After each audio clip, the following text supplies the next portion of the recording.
The iconic Hara Arena will be closing for good next month. The venue has been in the Miami Valley for more than 50 years and will host its final event on August 27th.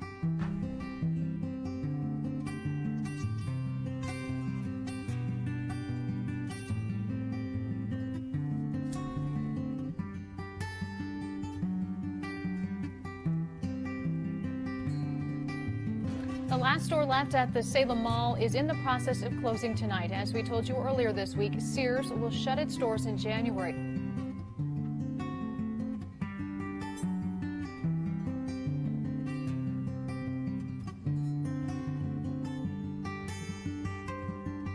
Residents in West Dayton still reeling after the announcement that Good Samaritan Hospital will close its doors sometime later this year. Yeah, people in that area say it's a major blow to their community.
Pretty sobering, isn't it?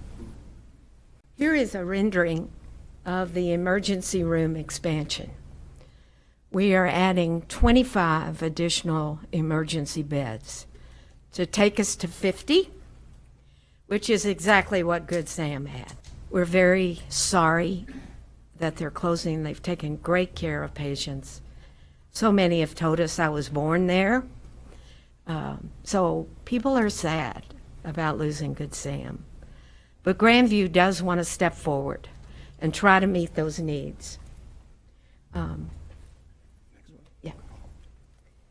So this area is under construction, and we anticipate the expansion, the part that my office was in, will be ready July 9th. Yeah. We'll be going through and doing small renovations on the older part after we open the new part. So it won't be completely finished till summer, but we'll be ready for additional capacity about the same time that Good Sam closes. We also, so that project is about $25 million. We also are adding an electrophysiology lab and a cath lab, which are services that were at Good Sam. We have 2 existing cath labs. We know that heart disease is very prevalent in West Dayton. So we'll be ready to meet those needs as well. We're adding additional parking. We had some concerns that we wouldn't have enough parking. And I'll be glad to answer any questions that you all may have. But we're here to stay.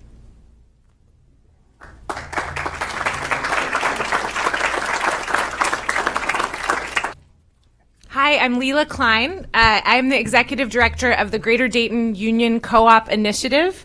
It's a mouthful. We call it GDUCI. We are a nonprofit incubator that seeks to support and create employee-owned businesses that drive economic growth in our region, growth that creates good, sustainable jobs, that serves our community and meets community needs, and that builds businesses rooted in our community that won't leave. or at least where we, the community, are in the driver's seat when big decisions are getting made. Our leading initiative is the Gem City Market, and I really want to thank the Salem Avenue Peace Corridor, who's a key partner. I can't say enough about the work that they've done and our partnership, and also Grandview, which has been an incredible partner and will continue to be. And I personally will say I grew up a few blocks from here. My childhood home is 215 Superior Avenue, so this is my neighborhood as well.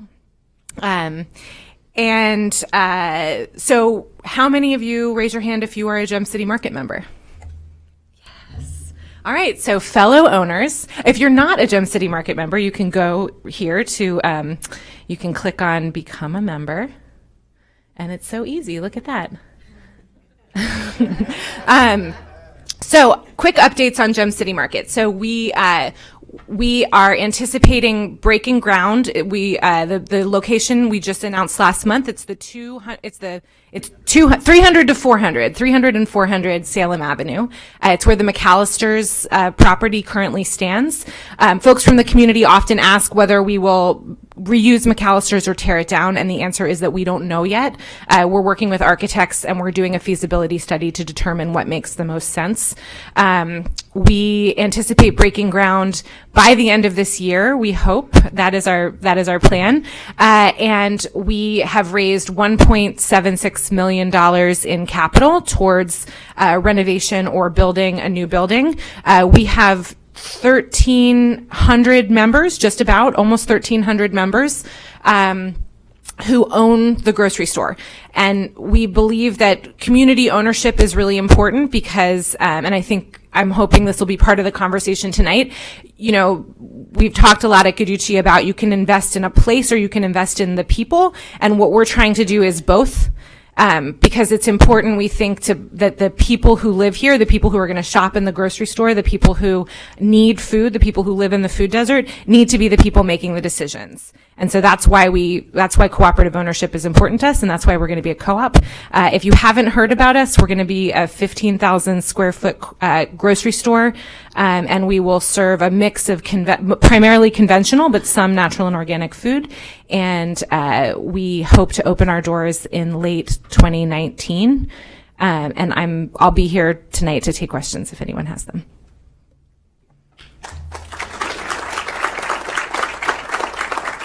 Good evening, everybody. Yeah, it's great to be here, and what a beautiful evening it is. What a nice gathering. And my name is Michael Coulter. I am a volunteer executive director at the Dayton International Peace Museum, and this is Darshil, and she is also on the board at the Peace Museum. And we wanted to both tell you a little bit about our dreams, where we're going, what we're trying to do, and how it affects Salem Avenue. Currently, there's a church, St. Andrew's Church, on Salem Avenue, and we've been in talks with them about possibly taking that building over. Good evening, everybody. Yeah, it's great to be here, and what a beautiful evening it is. What a nice gathering. And my name is Michael Coulter. I am a volunteer executive director at the Dayton International Peace Museum, and this is Darshil, and she is also on the board at the Peace Museum. And we wanted to both tell you a little bit about our dreams, where we're going, what we're trying to do, and how it affects Salem Avenue. Currently, there's a church, St. Andrew's Church, on Salem Avenue, and we've been in talks with them about possibly taking that building over. And so we've done some preliminary meetings there and looked at it. And you got to ask, what in the world are you going to do? Have a peace museum there?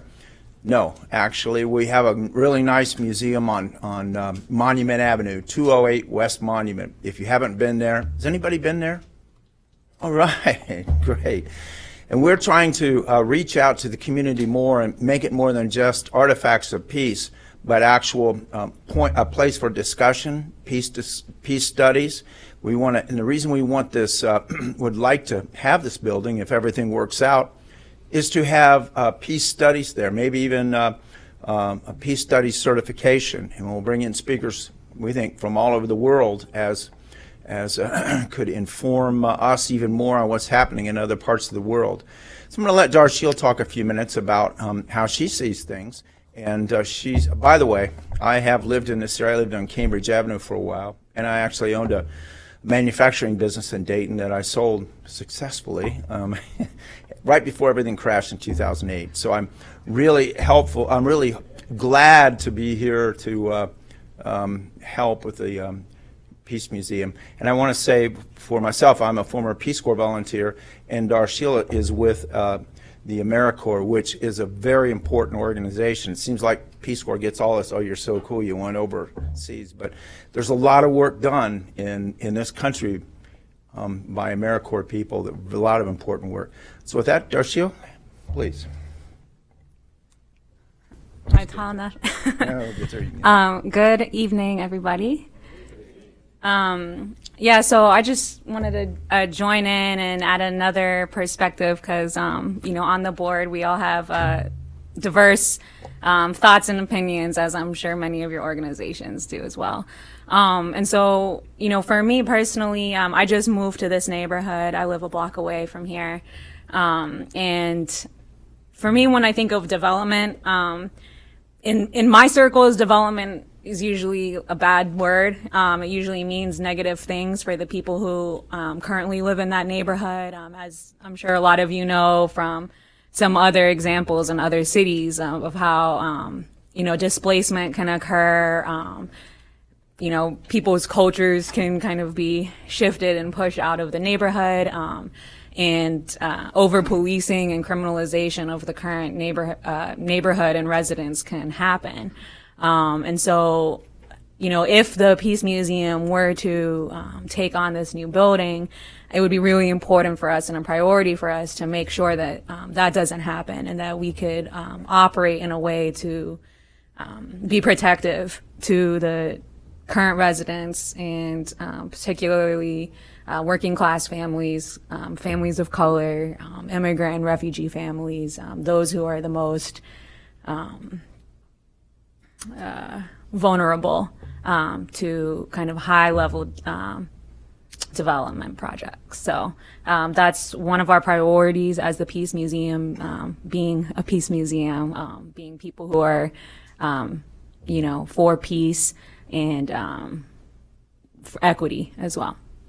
Thanks.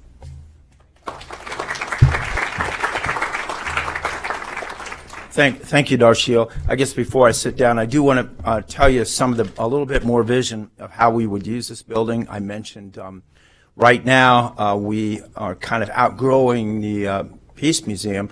We have yoga classes there, we have meditation, we have a lot of different speakers. As a matter of fact, Darshil, when she spoke there a few weeks ago, we almost had to turn people away. There were so many people came to listen to her speak.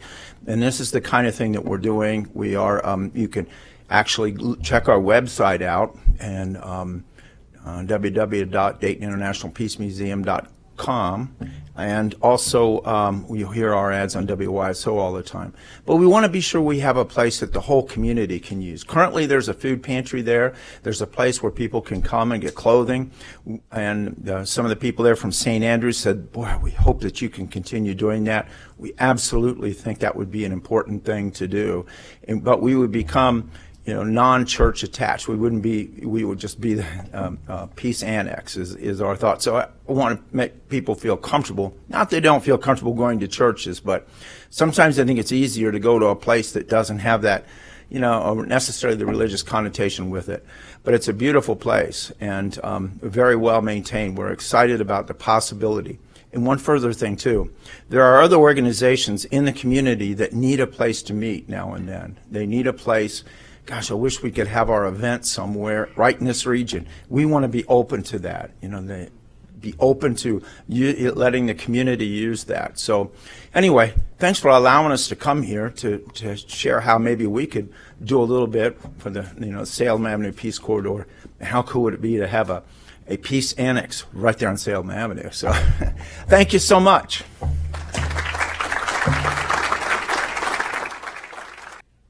Okay, so Salem Avenue Peace Corridor, we obviously have a vision and a mission, and our vision is to empower the community to achieve a shared destiny of peace, which peace means safety, prosperity, quality of life, and a strong spirit of community. And I want to really emphasize the shared destiny. That means that everybody participates in this revitalization and the effects of the revitalization. This is definitely a shared destiny, and we will accentuate that concept as we go through this entire presentation. Our mission: to establish Salem Avenue and adjacent neighborhoods as a community of peace with sustainable economic growth, stability, and opportunity. And our website is peacecorridor.com, and that's our Facebook page. Okay, SAPC Salem Avenue Peace Corridor goals. Create a vital, welcoming, multicultural, mixed-income community. So you can tell that we are very inclusive in this. There's no exclusivity in this. It's inclusive. Add mixed-use development and pedestrian-friendly improvements. Reinvigorate the area as a regional destination. We want to make sure that when this redevelopment happens, that the area knows about this, so that when you have friends come to town, you can take them someplace on Salem Avenue. Not just other parts of the city, but Salem Avenue will become a destination. As you'll see too in our vision, you'll see some of the potentials for that. Create new stakeholder interest for the potential of this area. Develop a shared vision for our future. Inform and inspire partners and investors to join us. Ensure regular stakeholder communications through emails, newsletter, website, Facebook page, and community meetings. So our goals for tonight: share highlights of Salem Avenue Peace Corridor's work, and you'll see that coming up. Show how we've incorporated your stakeholder input. Over a period of time, it's not just the board that has come up with these concepts that we're going to be presenting. There have been many other people giving us input over a long period of time, and so it's not just a couple people putting this idea together. This is community involvement, community participation, community input is part of what you're going to see through the evening. Build excitement and agreement on our corridor's future. Earn your commitment to help us refine this vision and plan for its implementation, and expand our relationships, partnerships, and support. So you can really see we're talking about sharing a destiny here. It's not one group that's going to make this happen. It's many groups and many people and many entities that are going to make this happen. It probably makes sense to get a little history of the Salem Avenue Peace Corridor. It was initiated in 2019, and the initiating members, or 2009, I'm sorry. All the initial members, the board members are here tonight, so we've been at this for quite a while. Conducted events each year where we also collected community suggestions for area development. So one of my favorite events we did it on the 6 or 7 years, was the Belgian Ale and Food Festival. I don't know if anybody participated in that, but it was a great event, see? We did a Summer of Sound concert series. It was held at Grace Memorial. It was three consecutive months in the summer. We had shows at the grounds there. We did a Summer of Abundance Festival. We were co-sponsor of the Festival of Neighborhoods, participated in all the International Peace Days, and 4 town hall sessions. So we've completed 5 projects, and the total cost of those projects was $60,000, and $20,000 of that came through city mini grants. So over this period of time, we've raised $40,000 to do these projects. So number one, and most of you have probably seen these, if not, you'll start looking for them, the corridor street signs. So we have 8 Peace Corridor signs on bus poles along Salem Avenue in the city of Dayton. We did a project ID, which was with the police for businesses and residents to mark and register their valuables. We did a market feasibility study with Wright State University, identifying the most feasible development opportunities based on Nielsen market data. You will get the results of that study this evening. Marketing strategy developed by the marketing formula, also commissioned drawings to show what the corridor could become. You will see that this evening. And this is the newest thing, the gateway sign. We placed a new sign at Salem and Riverview intersection. This is going to end up being a $20,000 project. It's up right now. It's a concrete structure that's 4 feet tall, 60 or 70 feet. It's 30 feet long. It's been painted by, and the artwork is done by Dee Dee, who is here. And you'll see a picture of that also in the presentation. We have identified Salem Avenue as the Salem Avenue Peace Corridor. So we put a stake in the ground. We are the Salem Avenue Peace Corridor. Okay, so also we've acquired properties for redevelopment, secured properties at the 300 and 400 block of Salem Avenue, which later we contracted to sell the properties to the Gem City market for less than 50% of their appraised value. We feel that the market is a great use for that land. It's probably the highest and best use. The site's perfect for the market. It allows for the Gem City market to open at the 2019 timeframe that Leela talked about. And we believe that the Gem City market is going to be a great catalyst to help build confidence for potential developers and others that we can do things on Salem Avenue, we can do redevelopment, we can do retail on Salem Avenue. So we're really pleased to be working with Guiducci and the Gem City market on this project. We're going to invest all the profits of that sale back into the community. None of this comes back to us. So we're gonna, it's a sizable amount of money that we're going to be able to use to help to build a community and build Salem Avenue. Okay, Fred. Good evening. Can everyone hear me okay?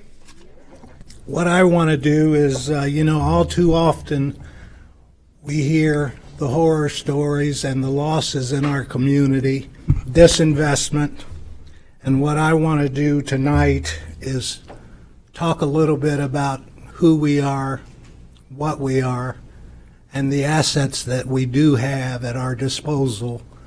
All too often we travel Salem Avenue on our way home or on our way to work, and we take for granted the assets that we have.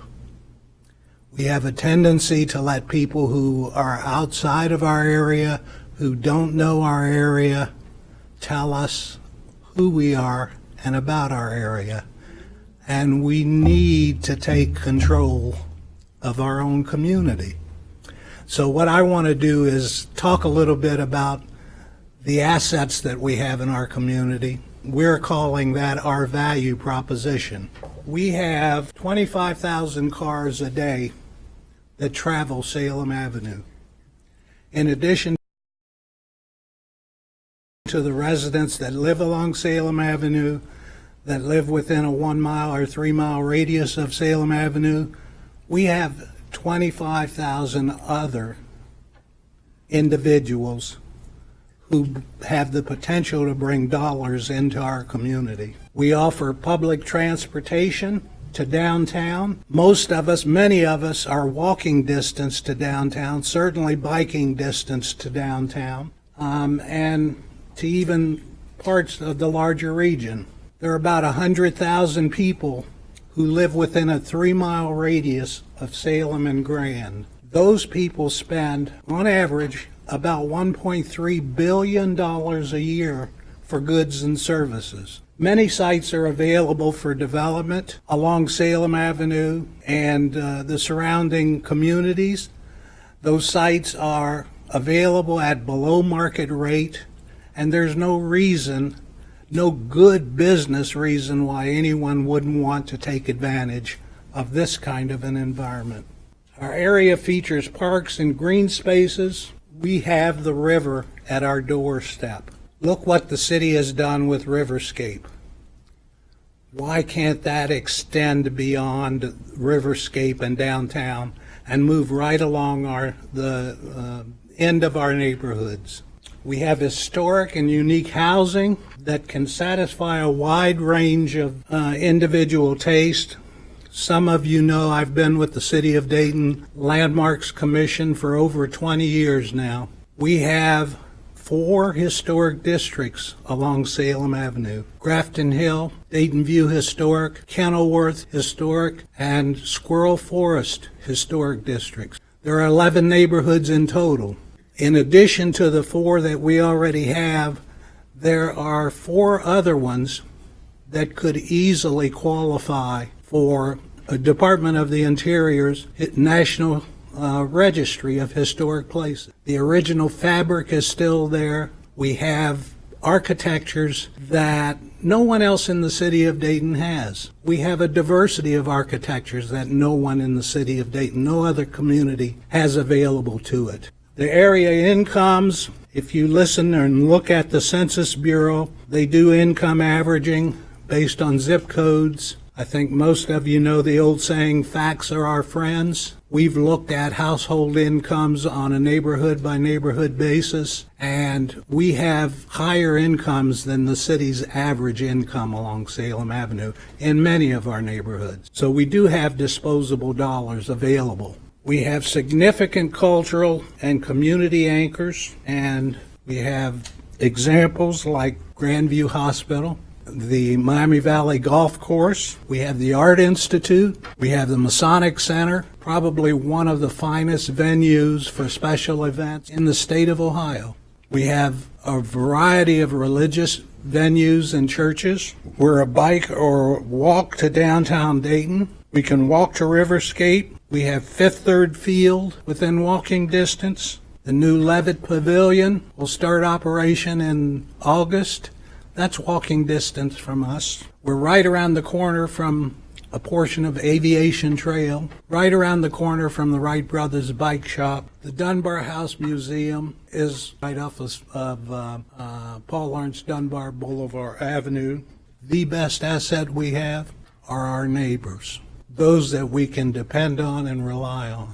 You know, as far as some of the historic fabric of our community, we still have the Jane Reese house in the Jane Reese neighborhood. Jane Reese was a world-renowned photographer. We have the Helen Steiner Rice home on Grand. She was an American poet. And I might add, the Helen Steiner Rice Foundation is still active today. We have Governor Cox's house in historic Dayton View. Grafton Hill has a site where the original Deeds barn stood, where Charles Kettering invented the electric starter. We have too many to itemize. Individuals, business people, and industrialists who built homes and lived in the areas that we now occupy as our homes. The land that Grace United Methodist Church sits on, how many of you knew that was owned by the Wright brothers? And it was sold to Grace to build that church. This is the basis for our recommendations. It tells us what people are buying, what people have available to spend, what gaps we have in terms of retail goods and services and recreational needs in our community, specific to the Salem Avenue corridor. We've based all of our recommendations that you'll see later in the presentation on fact. We have been and are and continue to be a part of the solution to help reduce the food desert by partnering with the Gem City Market. And we also have a new marketing strategy to promote the area, to gain acceptance of the concepts that we're putting forward, and to try and solicit support from the city and other community stakeholders to get this project moving forward. Having said all that, we understand it wouldn't be real not to also talk a little bit about our challenges. There is a perception of safety in the area. And I say perception because I think if you go back and look at the police reports, we probably have the majority of our neighborhoods have the lowest crime rate in the city of Dayton. We live in peace in most of our neighborhoods. And for those who live outside the area and don't know the area, if you're afraid, that's unfortunate. Talk to one of us who live there. Disinvestment has certainly been an issue, both on the business side of the house and residential properties. We need to figure out ways to resolve that issue. Perception that the area residents lack disposable income. I don't think, as I said earlier, I don't think you can look at the facts and say that we have less disposable income than anybody else across the city of Dayton. We may have a little bit more if you look at the typical household average income. Low expectations hinder area redevelopment. You know, the only thing I can say about that is we've allowed others to tell us we don't deserve market rate housing. We have a lock on low-income housing, subsidized housing. 70% of all subsidized housing in Dayton is west of the river. We have a lock on that. It's time for us to try and balance the scales and bring market rate housing and products and services to the community regardless of household income. We deserve that. And residents have to travel to other areas to buy most of their goods and services. I don't need to say much more than that. If you don't have a car, you have to get on the bus. You may have to take 2 or 3 buses to get where you need to go to get groceries or to buy clothing or any of your other needs. That's not planning. It's not planning even for those who are in subsidized housing. You can't just warehouse people in subsidized housing and not provide the basic facilities and services that they need. I guess that's it for me. At this point, I'd like to turn it over to John Young from Urban Fast Forward, and he's going to give us an overview of what they've done in the Over-the-Rhine area. I was thinking about before I came up here, Fred just mentioned that the Salem Avenue has 25,000 cars that go through it every single day, just average daily traffic. I worked in a community in northern Kentucky for 8.5 years, and the traffic was the road was Main Street for our community, and it was just one lane in each direction and parking on both sides. We had 27,000 cars a day. So what that tells me right off the bat is you definitely have some room to narrow your street by a lot. And don't let the traffic engineers tell you to take no for an answer, because honestly, level of service F is the best condition for a main street. So with that, I'll get into a little bit about me. Like I said, urban planner. I work for a firm called Urban Fast Forward. We're based out of Over-the-Rhine in Cincinnati, Ohio. My boss, Kathleen Norris, the principal of our firm, was involved in the redevelopment Over-the-Rhine in the early phases of it 15 years ago, and I've been an advocate for Over-the-Rhine. And I'm glad to hear it, to tell a story. I've been an urban planner for 12 years, and we've been with Urban Fast Forward for 3 years. Before I was with Urban Fast Forward, I worked for the city of Bellevue, Kentucky, and I also briefly worked for the village of Yellow Springs, which is a beautiful community. I'm also the managing editor for Urban Cincy, which is a blog that talks about urban issues in Cincinnati. We focus on the urban core, northern Kentucky, Central Business District, Over-the-Rhine, and other neighborhoods in Cincinnati. I'm on the Over-the-Rhine Foundation Board, and I'm also the vice chairperson for the Midwest chapter for the Congress of the New Urbanism. And then there's my social media stuff over there. Anyway, let's talk a little bit about Over-the-Rhine. Since I've had to take a 138 presentation, it gets down to 20 slides. That's a joke because it's not 138 slides. It was never 138 slides. Oh, I could give you a 10-hour presentation. I would enjoy doing that, but only if I have more water. Over-the-Rhine is how many of you guys have been to Over-the-Rhine? Raise your hand. Everybody's been to Over-the-Rhine almost. How many of you guys haven't? Who hasn't been to Over-the-Rhine? Go to Over-the-Rhine. look at the person to your right or your left and say, I'm taking you to Over-the-Rhine right now. Over-the-Rhine began as a German enclave as Cincinnati was settled. Cincinnati is one of the first boom towns since the American Revolution. Germans immigrated en masse in the early 19th century of the country's formation. They immigrated over the Rhine to Cincinnati because Cincinnati was growing. It was a canal city. The Miami-Erie Canal connected Lake Erie down to the Ohio River, and then from the Ohio River you can go down to New Orleans. So the Germans settled in Cincinnati, and they settled in an area north of the canal, which is currently Central Parkway. I think I have a map. Yeah, well, that's not the map I was looking for. This map right here. Hey, okay, that doesn't work. So I'm going to project my voice. This right here is Central Parkway. So north of Central Parkway, north of the canal, is where the Germans settled, and the name came because most of the people that were not German kind of referred to the area derogatorily as like, well, I just go over the canal, they think it's the Rhine, so it's over the Rhine, so it kind of stuck. And then the German community embraced over the Rhine. Let's go back to the slide. So it settled, and because urban development couldn't really get above the hillsides of Cincinnati at the time, it settled very densely. As a matter of fact, at one point, Over the Rhine had the same population density as Brooklyn, New York, and it carried as many as 50,000 people within its boundaries. As the neighborhoods changed over time in the 20th century, Appalachian population moved in, and then as the lower West End was demolished for urban renewal, an African-American population moved in. As you can see in the top middle slide here, that's a picture from the late 1950s, early 1960s, where they were taking property for a road expansion. So they started demolishing properties for road expansions, for rehabilitation, and for civic works projects during the middle of the 20th century, and it led to a condition of decline, which you see up here. That's a building on Lang Street that the facade has fallen apart on. The building in the bottom middle was taken. This photograph was taken after the riots, and then the picture at the bottom right is the first Renaissance over the Rhine, which was an era in the 90s when the community kind of came together along Main Street and really kind of focused on trying to build condos and do an entertainment district. But all of the momentum from this era in the 90s fell apart after the riots in 2001.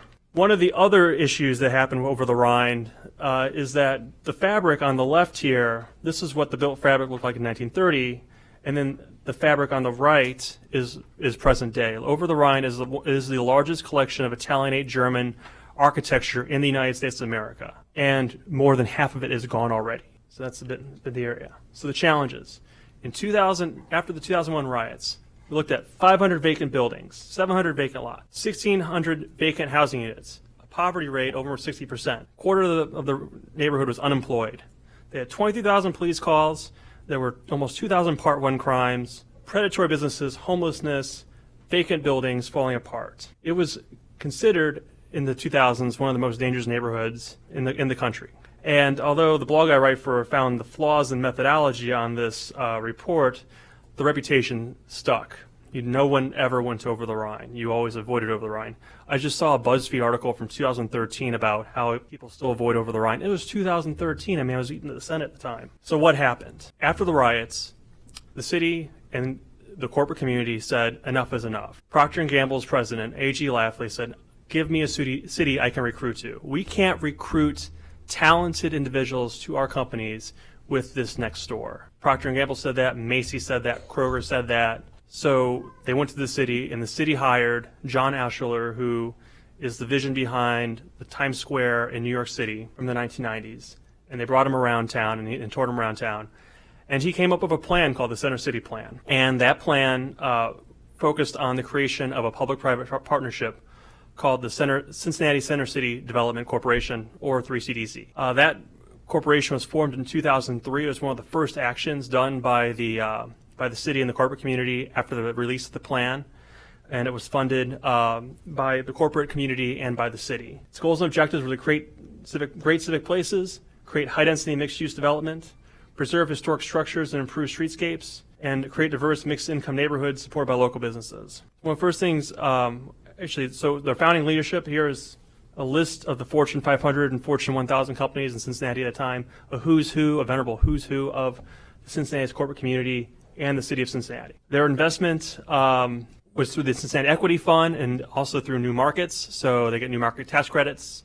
They get historic tax credits from the federal and state level, and also equity from other entities. So a lot of money. The first project was Fountain Square, and they famously, the first thing that they did was they came in, the garage underneath Fountain Square was falling apart. They needed to be renovated. And Steve Leeper, who was the president of 3CDC, wanted to move the fountain. And everyone came to a community meeting and said, oh, you can't move the fountain.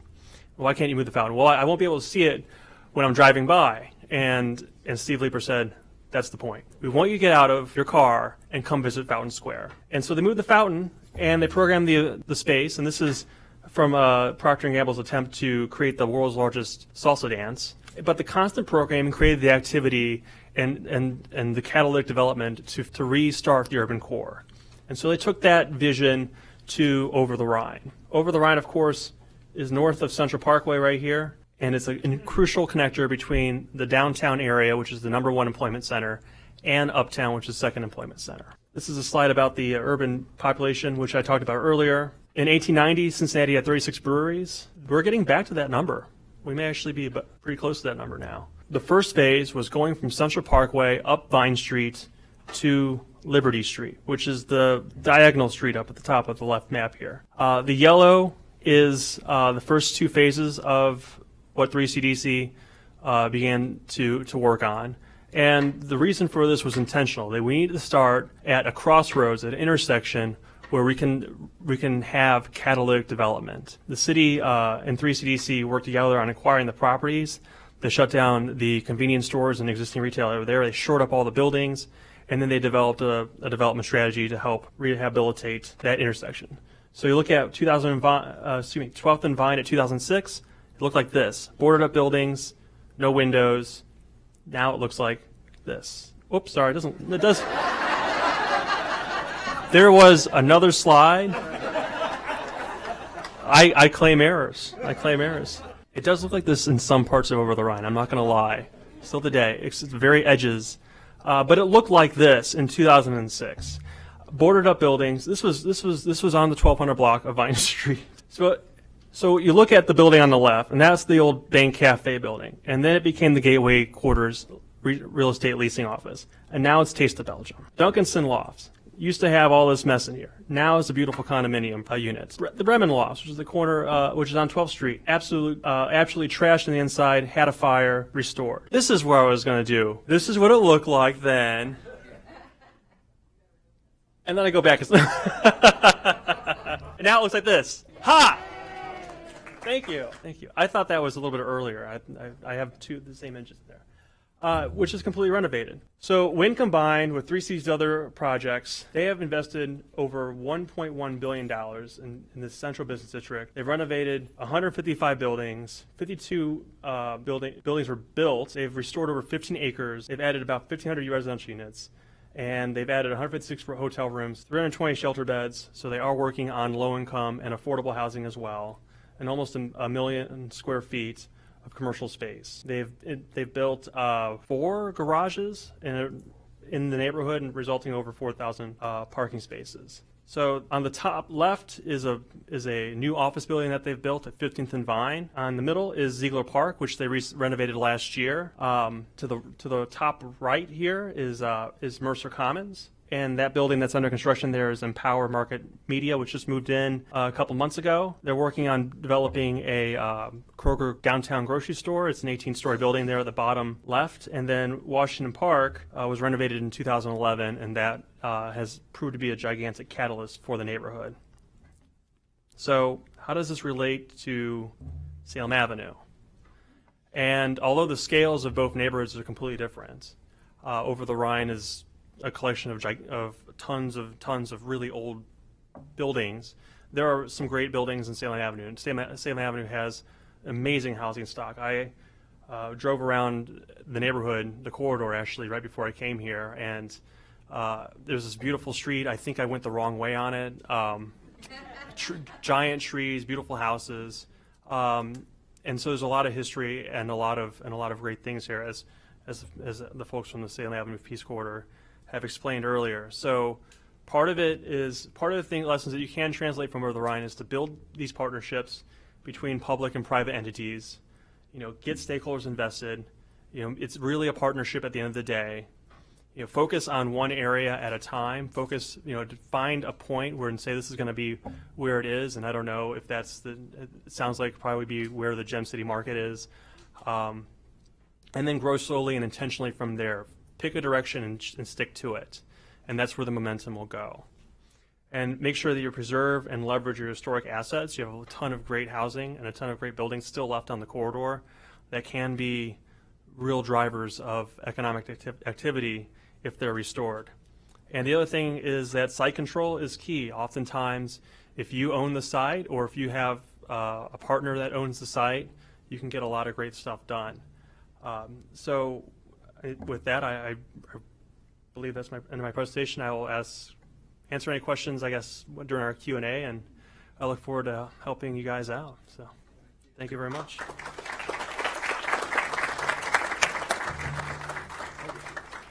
Thank you again, John. We appreciate it. And now we're talking about how we actually position ourselves for the future. I'm Steve Makovec with the Salem Avenue Peace Corridor, so I'm going to take it at a little bit faster pace, but I wanted to also explain a little bit about the information, because part of what it's necessary to share here is some of the data that we have. And for example, Fred had mentioned that the facts are our friends, and in this particular case, we're talking about some of the facts about the development opportunities that we have within the Peace Corridor area. Working with Dr. Jack Dustin at Wright State University, we were able to conduct a market feasibility study that helped us to identify what those potential opportunities were by pulling actual data from spending habits of the people who live within the area. And the area was carved up in several different ways. First was it took a half-mile radius using the focal point of Salem and Grand Avenues, and then widening that radius to 1 mile, widening it further to 3 miles, then going to 10 miles and 15 miles, and just looking at the data out there.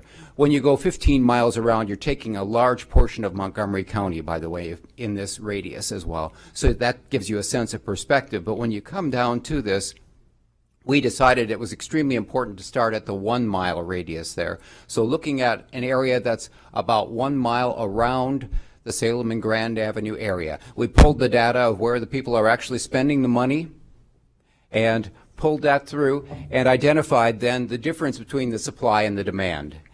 And in this particular area, we ended up finding out in that 1 mile radius that the demand overstepped the supply by more than $41 million, and that was excluding the things like people would be purchasing from big box stores. So we've excluded those kinds of things because they're not appropriate kinds of development for our area. But we then grouped the kinds of things that were seeming to be relevant, and we grouped into 3 what we call pods, groupings of logical development that would both fit what the neighborhood folks have been telling us for these years as we've been doing our neighborhood input, and what the data actually says that we are supporting with our dollars. But right now we're supporting that by spending that outside the area. So we took that into 3 pods. And the first of those showed a $24 million gap, and as you see, that's the one that's focused on a combination of recreation, entertainment, and food, in combination of those 3 things. And we determined that that's a best fit for the lowest part of Salem Avenue. And guess what? That is where the Gem City Market is going in, and it will serve as our anchor. And it is a logical fit here. And that's why when we had control of the site, we determined that was the highest and best use, because for us, that seems absolutely to be on the money, as it were, quite literally. And so going straight from the river on up to the Harvard Boulevard area is our first pod. And when we're talking about this, we're not talking just about Salem Avenue proper, but we are talking about the larger corridor area. This encompasses the neighborhoods on both sides, but heading up to that general area. And then the next pod is for what we call mixed retail uses. And that's going from then Harvard Boulevard up to Benson, in that area on both sides of the Salem Avenue corridor. And you extend over as far, for example, as the Main Street area, and over on the other side, you're extending over to Wolf Creek.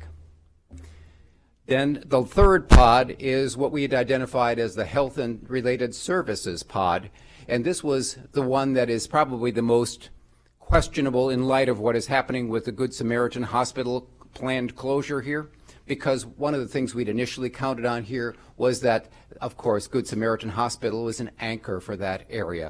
And when we say an anchor, I think we kind of understand it within the larger neighborhoods what it means to have them as an anchor, both as an employer, it means to have them as a neighbor, a funder, it means to have them in there in a lot of different ways where the tangential businesses around there relate to them. And all of those things are part of what is happening in the area.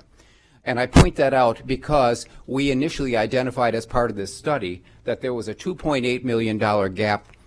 That's with Good Samaritan Hospital in place. And now imagine what that health and related services gap would be without them in place. That it's going to be much greater. Obviously, we don't have the cash to be able to go back and redo that portion of the study, but we're pointing out that there is still a very large gap, and it's even growing larger.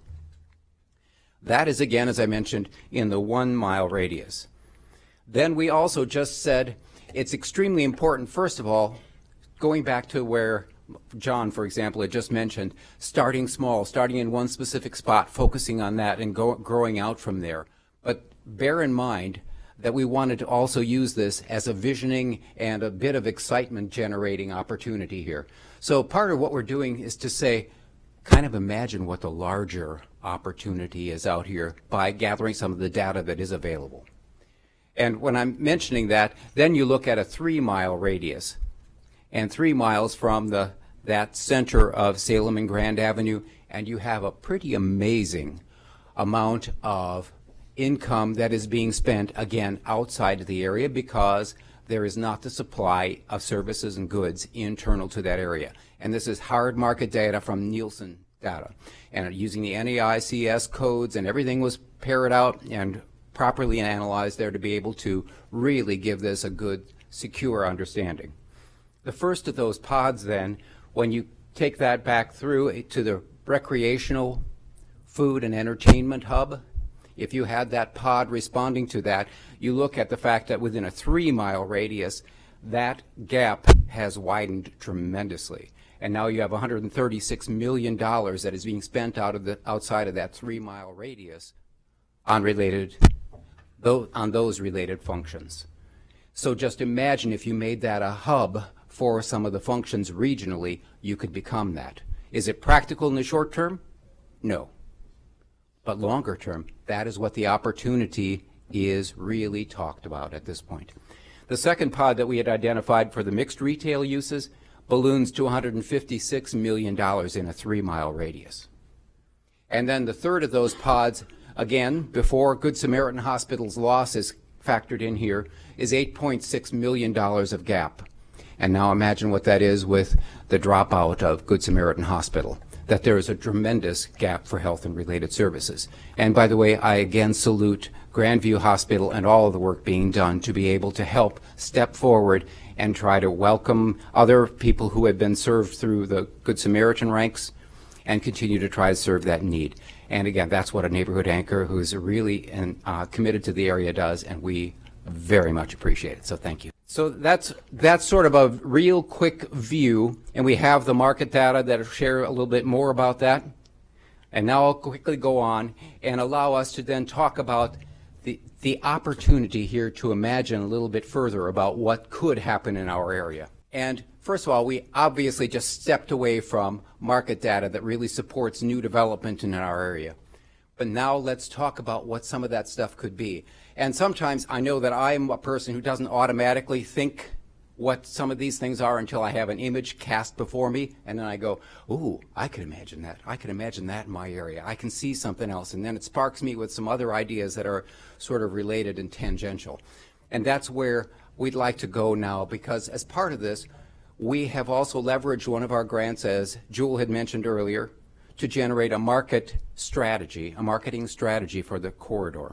And as part of that, we commissioned an artist to be able to go forward with a set of drawings for the corridor. So I'm going to share a little bit more about that, show you some of those, and help you to then pick that imagination, if you will, and pick some of the excitement that we found as we looked at some of those opportunities.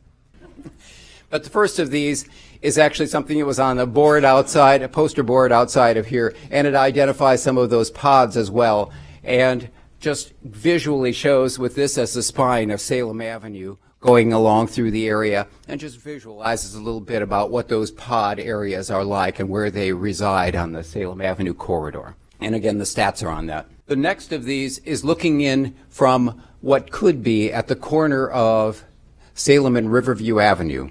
And I'll start there. Deanna Cordero, who's in the audience there. Deanna, did you raise your hand earlier? She's the artist who did the drawing here for this. You can't see it very well, and I can't zoom on this.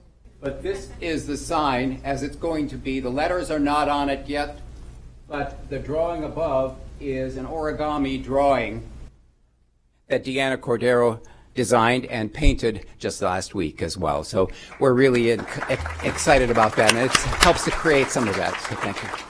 And stay tuned. You'll see the rest of it come to fruition.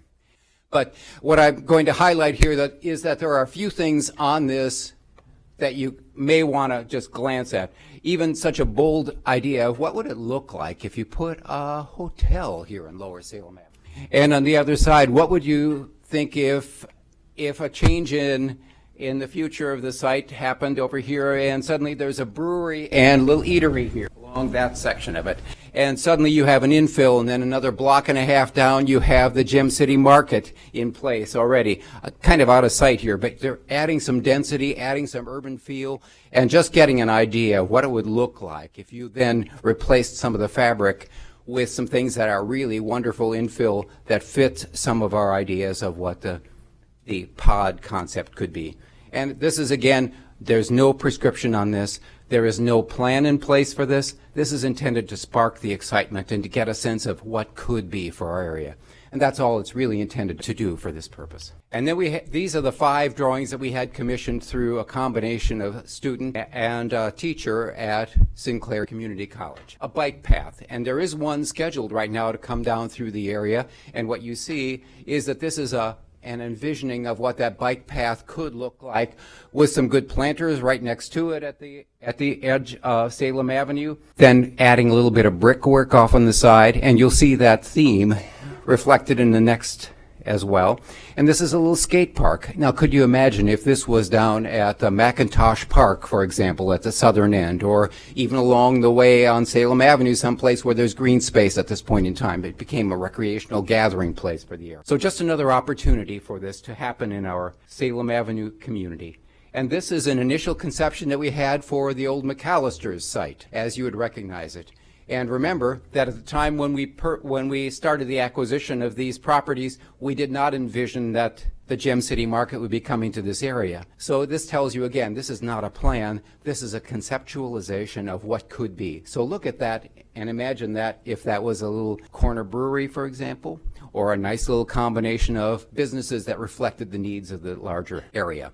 And again, one of the themes here is pedestrian friendly. If you notice the boulevard, I forgot to mention that on the initial shot, so I'll go back to that really quickly.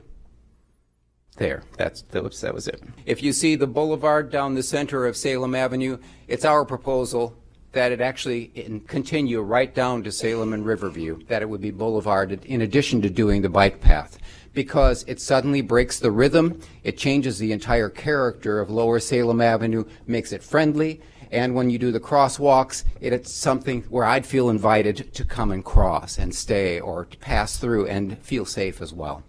So that's a big part of what we are proposing.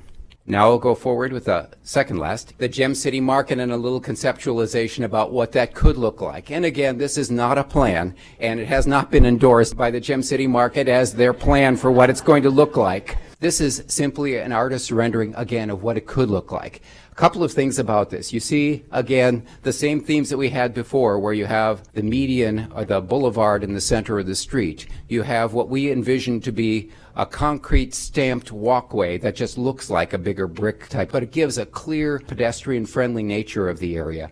and gives that kind of a feel for it. The other thing is that this is a mixed-use property as we'd envisioned it. So imagine now that there would be some market rate housing on the second story, so people who would really love to live right above the market and be there in our community, what that could look like and the kind of vitality that that has for the neighborhood. So that's part of what we're trying to envision here. And the last of these is Longfellow School, which at the time of this was still occupied and is now not occupied. And it's one of our goals to be able to envision some of the things that could happen with this. When initially we quickly showed this to somebody, now with the city planning department, for example, his first comment was, ooh, this could be a brewery, it could be eatery and brewery and condos and everything. And we had said it could be condos, it could be a combination of a conference center and condos. Imagine what the Longfellow site could be. And it's really intended to spark the ideas and the imagination. And then again, look at what you see here about the boulevard and what you see about the stamped side, concrete crosswalks. Those things are here to be able to again say, this is pedestrian friendly, and wouldn't you like to live in that community? I think we all would.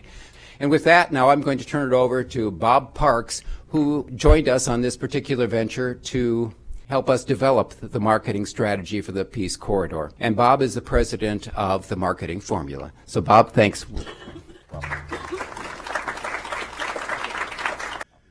So everything that you've just heard this evening was given to us and said, can you put together a marketing strategy to make this work? So to the best of our abilities, and I'll keep this very brief. There are only 2 slides that comes with me, and then there's only one after me, so this is almost over. Implementing the marketing strategy was initially developed for the purpose of 4 years, from 2018 to 2021. There are some key points with regards to the strategy. Purpose, again, is to promote and to market the whole concept of the Salem Avenue Peace Corridor and the developments. So creating the community excitement about the future of Salem Avenue Peace Corridor. You know, one of the unique qualities about Salem Avenue Peace Corridor is it is the only one like this in this entire area. There isn't another neighborhood, there isn't another collection of neighborhoods throughout the city of Dayton that offers what Salem Avenue offers. Residential areas, business and development opportunities that exist, along with the institutions that are already here in place to help support all of this. Secondly, integrating collaborative planning with the city of Dayton, neighborhoods, local businesses, stakeholders, and investors. This is not something that any one of those organizations can handle on their own. This is going to be a result of all of these groups coming together to develop relationships, to develop partnerships, and to work together with the intent of aligning everybody to the same strategy, to the same plan, so that we're all working and moving in the one direction as opposed to individual entities working independent of each other. Reinforce and invigorating the Peace Corps brand. You know, brand is an interesting thing. For the most part, it's a mainstay within corporate America. It's used for a variety of purposes. It's used to launch products. It's used to build image. It's used to reinforce the stability of a company. Used for a lot of things. It has not been used as frequently with regards to places, but that is beginning to change. Most community master plans, economic development groups are recognizing the value of incorporating a brand component to the place. In fact, it's called place branding. And what place branding does is it helps to create a sense and a feeling of being somewhere. I mean, the strength of a brand is the experience that you have with that product, with that organization. This is no different, but it's the feeling and the emotion that you attach to having had that experience that makes the successful brand occur. This is obvious with places like New York City. I mean, New York City branded itself the Big Apple, and it is. We all have an expectation when we go there that it's going to be bigger than anything else. It's going to be taller buildings, there'll be more people, there'll be more opportunity. And that's exactly what they did, and very intentionally. Enhance the area's visual appeal to present a friendly, safe environment. That's already been discussed a number of times. Incubate spaces to test new consumer experiences based on unique qualities of the community. So we're very intentionally going to target, not exclusively, but a very key focus on the millennial generation. The millennial generation is going to be a very important key to the success of this for a number of reasons. We have some stats here. The millennial generation, these are individuals who were born between the years of 1982 and 2002. So right now those individuals are somewhere around 16, 17 years of age up to mid-30s. Their current estimate of 81 million millennials in the United States. They represent 32% of American adults and 27% of total minority population. They're the most culturally and ethnically diverse generation in American history. They're future replacement of the baby boom generation, both in size as well as influence and workforce capability. Current estimate is 61% of baby boomers around the country own their own homes. Increasingly influential and often early adopters of changes in social and lifestyle activity. Millennials' comfort with a culturally diverse environment leads them to greater acceptance and tolerance of life's diversities. And increasingly influential millennials will exert effort and commitment to inject their opinions in the social fabric of a community. So this is a generation, a very large generation, that's going to be a very important component to the marketing strategy in order to help bring them into this community as well. Millennials have been oversaturated with marketing messages. I mean, they were the first to be born into the era of technology. And what they discovered was, what the researchers have discovered is, because of that technology, they were able to very quickly ignore, set up barriers between marketing messages that were coming through traditional marketing tactics, and that they would go find the information that they wanted rather than having it brought to them. So part of what will be successful in bringing the millennial generation to the Salem Avenue corridor is to market to them through experiential marketing. Experiential marketing are experiences, just that. They're clever, they're interactive, they're unique, but they do a very different job of marketing to individuals with regards to the topic and the subject matter. What we found was there was a nonprofit organization in Brooklyn, New York, who actually started this several years ago, and they were struggling to get their message out. They were struggling to tell the community who they were, what they did, because, again, this millennial generation that has become so important to the country, they were just not listening. They were not hearing, because in order to reach that audience, it needs to take a very different marketing approach. So part of the recommendation in the strategy is to take a location similar to Longfellow School and create a series of experiences and invite the millennials to come to these experiences where they can learn about both the history of Salem Avenue, because most of them don't have that history, along with the future direction of Salem Avenue and where that will be headed. And then to demonstrate to influencers, businesses, investors, and consumers that the Salem Avenue Peace Corridor is the next golden opportunity. And it is. Again, based on everything that was presented today, I think you would have to agree that everything that needs to be done on Salem Avenue Corridor can be done. And with the support of the anchors that are currently exist, with the energy and the enthusiasm of the neighbors and the individuals who live in this community, putting this all together with all necessary parties is a very real possibility. Thank you.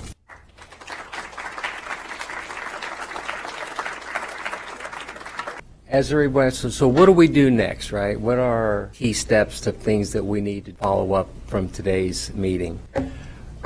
Coordinate with the city staff to incorporate key elements in their planning processes. Work with planning and traffic engineering and incorporating pedestrian-friendly solutions. As you saw in the renderings, a boulevard down the middle of the street would be a great enhancement, a great asset. Build aesthetically pleasing and interesting elements along the corridor, and I think Bob talked a little bit about what some of those things might be. And of course, with creativity and thought, it's going to be pretty easy to do that. Use visuals to inspire community planning. We're hoping that what happened today is the renderings you saw, the potentials that we see are pretty exciting. Again, saying this is not a plan, but it's a concept that is hopefully engaging people to be looking for cool things on Salem Avenue. Definitely encouraging mixed-use development is huge. There's not going to be any one type of service or any one type of retail business or any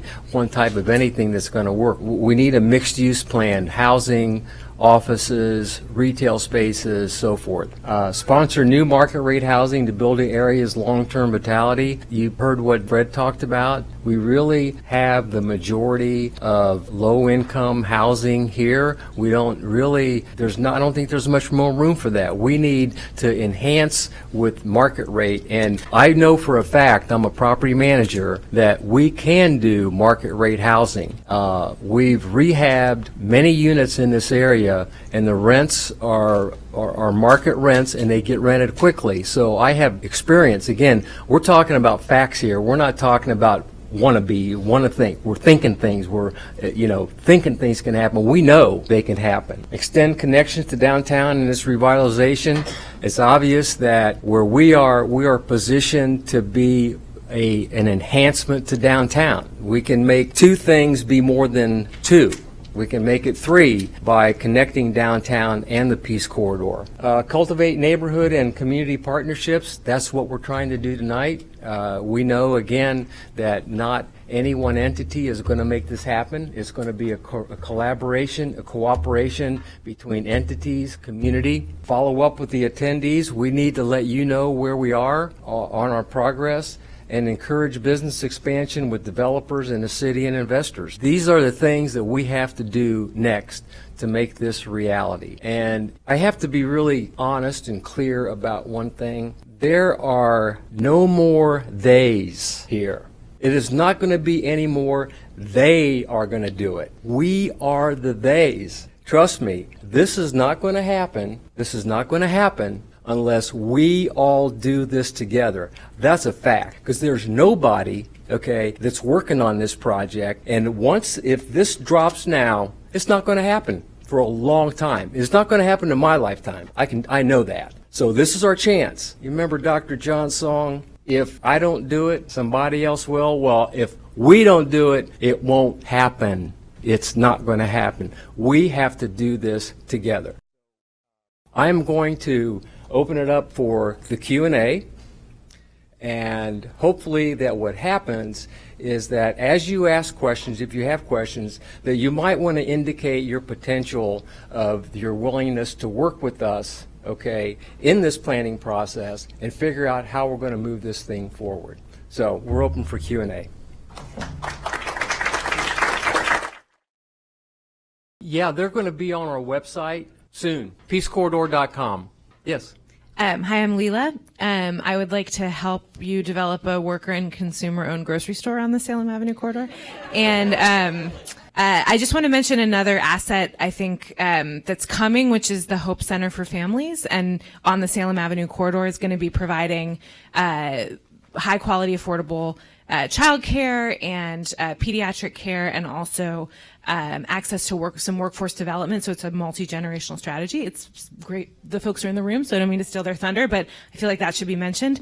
With the grocery store and the Hope Center and Grandview's expansion, I hear what you're saying about millennials, but I also think there's going to be a lot of great assets and amenities for working families, for working people. So I hope you won't exclusively focus on sort of one particular group of people to bring in, because I do think we have an opportunity to really create that vision that you said on the first slide, that is multi-generational, multi-racial, multi-income. Like we could do something that I don't think always gets done when neighborhoods talk about revitalization, which is ensure that we're investing in the folks who are currently here while also, filling in some of the gaps that you've identified. So just a thought. Leela, trust us. We are so serious about this shared destiny thing. I mean, that word is so much in the background. That concept is so much in the background with us. We don't want to put anybody behind. We want to have everybody involved. Everybody's got a place.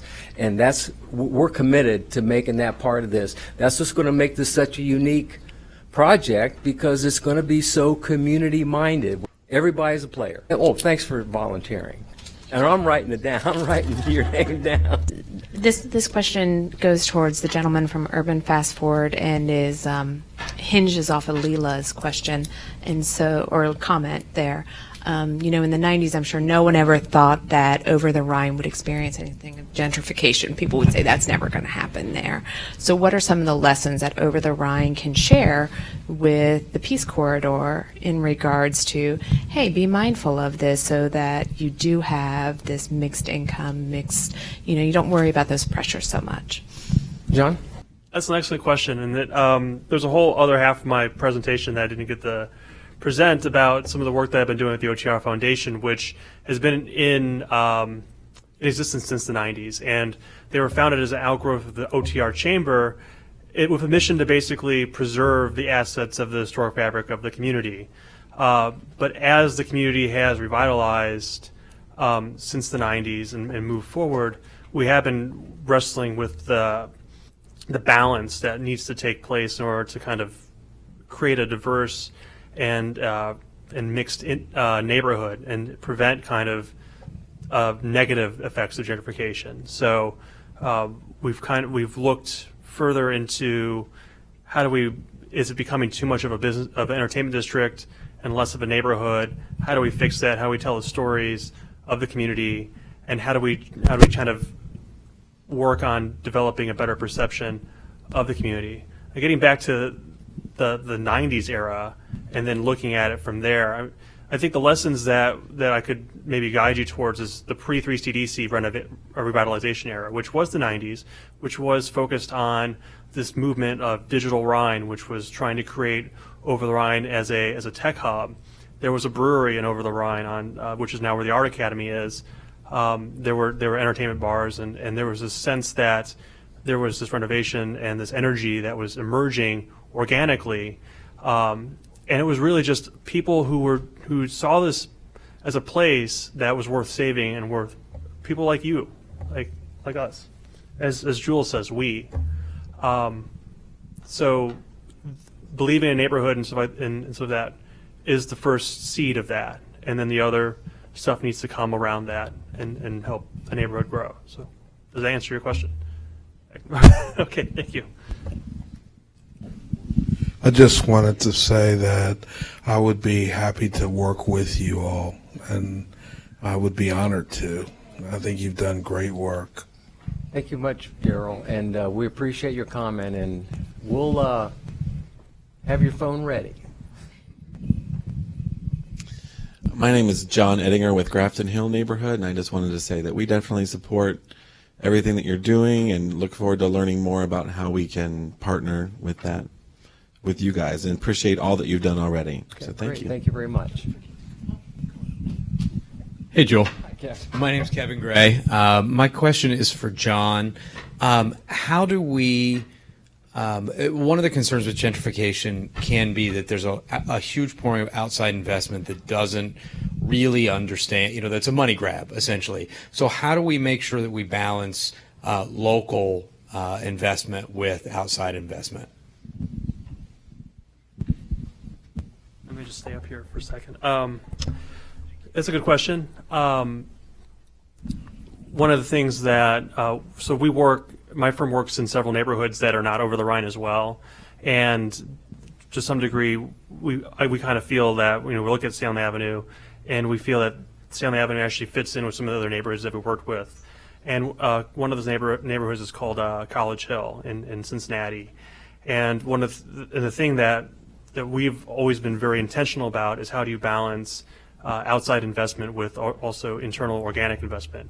And one of the things that Kathleen would like to say, or has said a lot, is like, you don't need to look outside to find, like, there's, in this room right now, there's somebody who may want to open a yoga studio. There's somebody who may want to start, obviously someone who wants to start a grocery store here. So most of the time, the investment can come from within your neighborhood. I think that most neighborhoods need a mix of both, but really it comes down to having a local entity having the ability to kind of control the flow of that investment so it meets the community's goals. Does that work? Thank you. Okay, cool. Good evening. I'm Kathleen also, but not the Kathleen you mentioned, because I know none of that. But in the Over-the-Rhine presentation, you shared with us some of the partners, big partners, P&G, et cetera. What partnerships do we already have in place for the Salem Avenue Peace Corridor? Are there some corporations or community entities that are already on the forefront of partnership? Are there others that we need to go out and encourage partnership?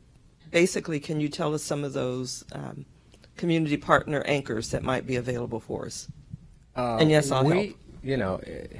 In the bigger picture, I think we've got support right now, and we've had support, but we don't have any specific actions, and that's what we're working with right now. The city has provided us with many grants, which is part of the process that we've done. But as far as I think we're getting commitments now. I think Grandview is really interested in part of this revitalization program, which again it helps everybody. But I think beyond that, we're still we're still in this concept vision stage. And the planning, I think, is what really is going to start bringing out. Because as we get people to the table, I really think that creativity and that input is going to gain those specific stakeholders that we really need, the higher level partnerships, and then kind of work down from there. So we don't have big commitments yet, but we're going to work on that. That's why we're doing this tonight. Hi, I'm Cheryl Bates from Grafton Hill, and I'm trying to figure out how to phrase this, but a point that was raised about keeping the investments in the community or from the community. There's an idea that was floated to the city a few years ago that I think has been used in Over-the-Rhine, and that's called TIF, tax increment funding. And it didn't go very far with the city at that point, but it's worth revisiting again. And that is a way of using a funding mechanism to tax the development that happens in that specified area with returning that increase back to investment in the same area. So I guess an idea or a question I have for Salem Avenue Peace Corridor is, are you working with anybody who understands a lot of this financial stuff? No, there's a TIF. Not yet. There's all sorts of tax credits that are available too, that may not come from people in the neighborhood, but there's historic tax credits, there's new market tax credits, there's student housing tax credits. There's a whole grab bag of tax credit types out there that all could be leveraged at some point for whatever particular project you're working on.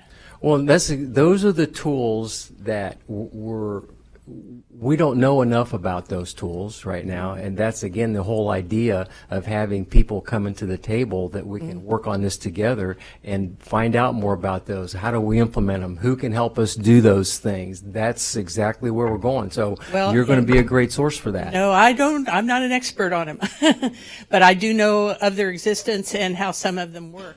But I'm sure there's maybe John could refer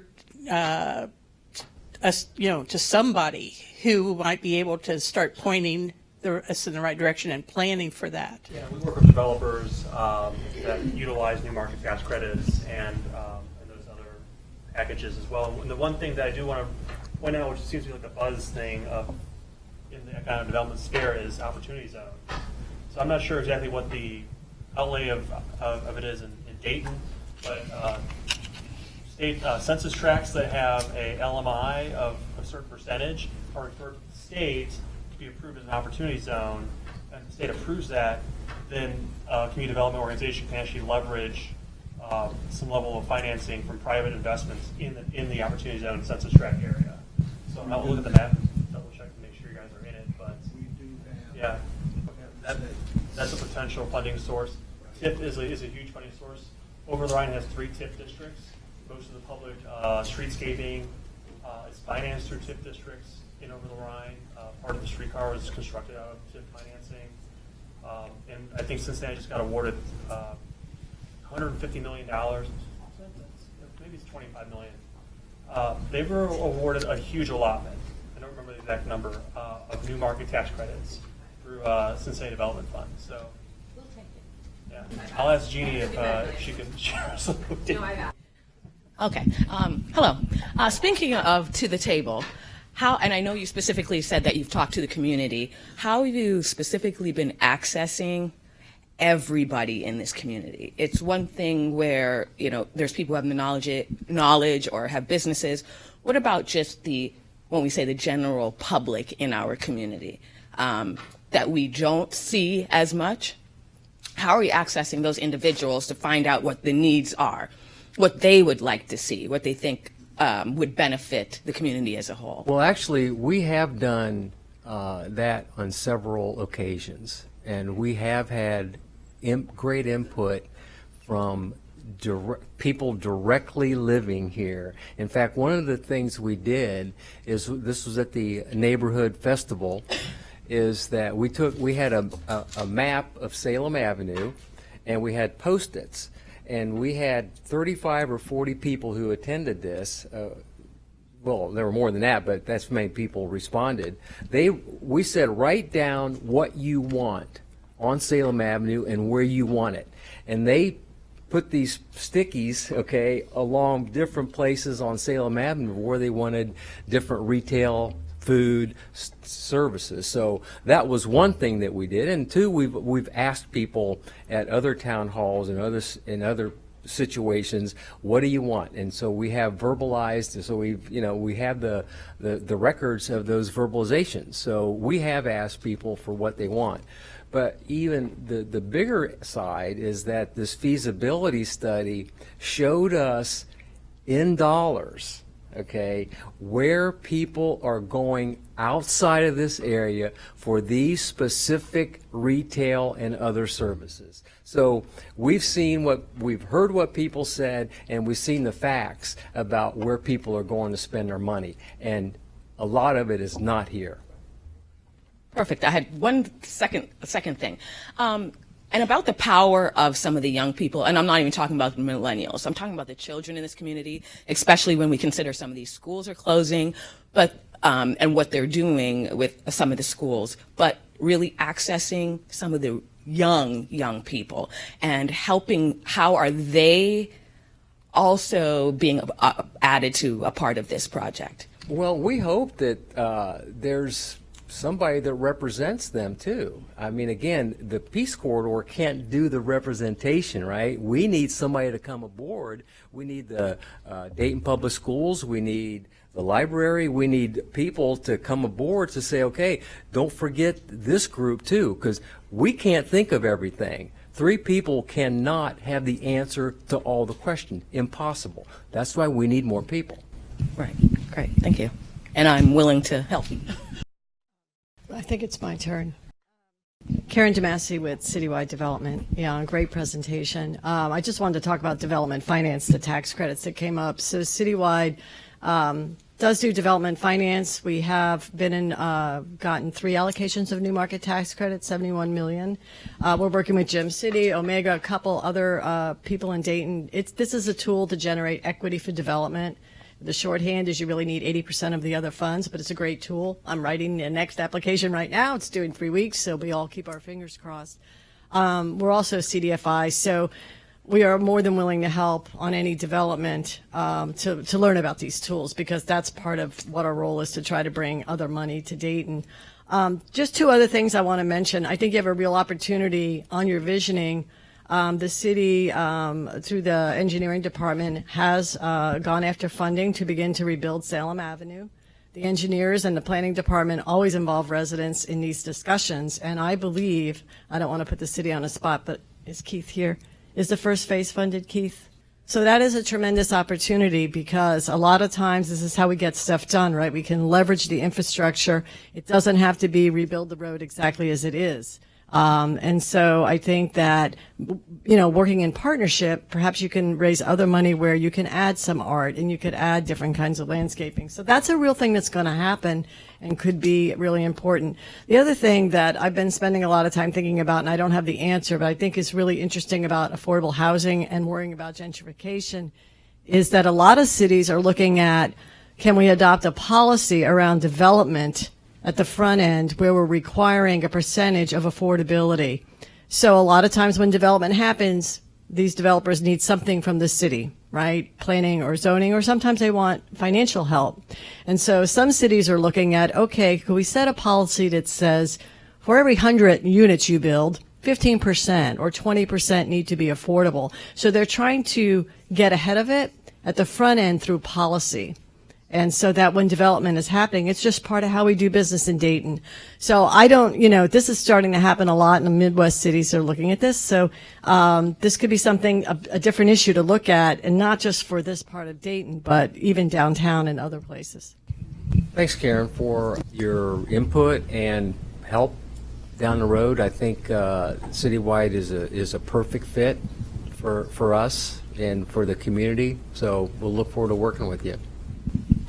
And two, I do want to mention, if we really look at the constituents of this community, that it's if we put our own policies together about what it is we're going to do to make sure there's enough affordable housing, and at the same time to make sure there's enough market rate housing, that has to be part of our plan. Okay, we have to always keep in mind this is community, and we're not trying to push anybody out. Following up on what she said, but about housing, particularly vacant housing that the neighborhood is full of, and it's deteriorating, and you can see some of it's falling down if it's not being taken care of. What is your theory and program about that housing? We don't have one. Okay. I think what you're talking about is really heading into a plan and detail that we've just not addressed that. And again, as people come to the table and talk to us about things that we need to do and help us do those things, that will be addressed. That's a fact. We know that there's vacant housing, we know that there's rundown housing, and we know that it's going to get taken care of as long as we all have enough, I guess, we have enough seriousness about this to take care of that. I think there are two issues that have to be addressed with vacant housing. One is, as I indicated during my piece of the presentation, we have 4 historic districts along the corridor. Historic structures, the last resort is to tear them down, which is the model the city has been using for vacant and deteriorated housing outside of historic districts. When they get funding, they schedule tear downs. That's not what we can do in a historic district. So what we're seeing, I think, for most of the historic districts is the city works everything outside of the historic district because they don't have a plan for stabilization of the historic fabric inside a historic district. And we need to work on that with the city as well. My name is Rick Poole, and first of all, I want to thank you all for really putting this together, and I didn't realize you've been working as long as you have. I want to thank Mr. Young for coming in from Cincinnati. I have a question in terms of a follow-up, and I forgot your name, but listening to you earlier in terms of the perception that they have of our community. And so one question is, have you thought about anything to working with the mechanisms that control the perception that they paint of our community? And that's number one. And then there's some truth to the fact of the perception within. And so what are we doing, or have anyone thought about changing the attitude or working with the constituents within this community in terms of working with them in terms of their attitudes themselves that reflect on the perception that people have? And I don't know, Mr. Young, whether or not did the Over-the-Rhine have anything to do, or were there any programs working with to inspire or empower the constituents within that community? You know what I'm saying? And my last comment is that I have a radio show, and I've been doing for the last 20 years. It's called Health is Wealth. And I try to take that a step further and try to empower and inspire my listeners in terms about our community and what we need to do to change and stop saying what they need to do. And so I understand. And I just want to finally say that I'm so pleased to see this happening. I mean, it really is. I want to thank you. If we can take one more question, and then what we'll do is the board will stay down here, and if you have individual questions.